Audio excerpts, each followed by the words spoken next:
The Indigo Jewel. Chapter 17, Coming Home. People think of education as something they can finish. Isaac Asimov.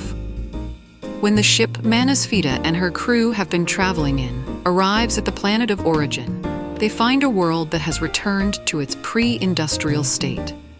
The nature preserves on the ground are thriving, while the massive suspended architecture is abandoned and decaying. The organic beings who lived here have gone extinct, leaving the animals in the vast nature preserves unattended. The mechanical world the beings left behind has mostly ceased to function.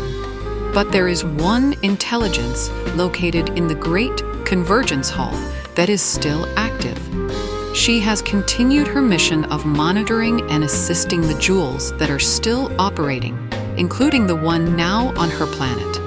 The visitors' exploration of the world takes many months, but they finally find her chamber and enter it. There they see her great face on the wall, but do not realize she is still active. For days, they study the artifacts in the hall, different from anything else they have found on the planet. Finally, someone inadvertently asks a question that seems directed at her, and the oracle responds, causing a great commotion in the hall. She is pummeled with questions and remains quiet until they subside. But before she will address any of their questions, the oracle asks to speak to the leader of the travelers from Earth.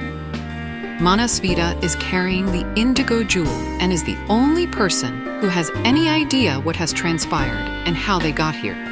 So she steps forward from the group and raises her arms. "O beloved oracle, I represent the hundreds of women who have held the role of caretaker to the jewel. There are over 400 of us. I must share the credit for our arrival with all of them, for had any one of them failed, we would not be here today. It's mere chance that I am the one who has the privilege of thanking you. Do not forget, I still communicate with all those who have possessed the jewel," responded the oracle. "It is true," said Manasvita, "but I think any of them would gladly trade places with me. I want to thank you for the guidance you have shared with me and my grandmothers, and the gift of continued consciousness after our lives. Because of this, we were able to help both each other and the one who currently holds the jewel.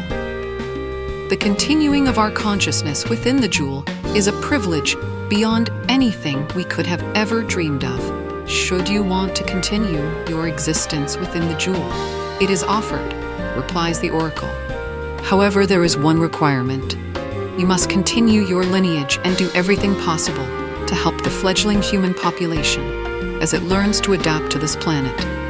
That must be your primary concern, just as protecting the jewel was paramount for each of you when you held it. I feel confident you will embrace this new role. It is something we were hoping to hear," responded Manasvita. She was holding the jewel in the palm of her hand and was communicating with the 432 former holders. The voices in her mind were all sending affirming thoughts. "So, if there's no disagreement, we will consider the matter settled. I will continue to assist you and provide guidance. Like me, you are autonomous and may choose whether you want to follow my advice. I have no agenda other than your welfare." With these words, the oracle fell silent again. She knew what had transpired on Earth through her connection with the jewel.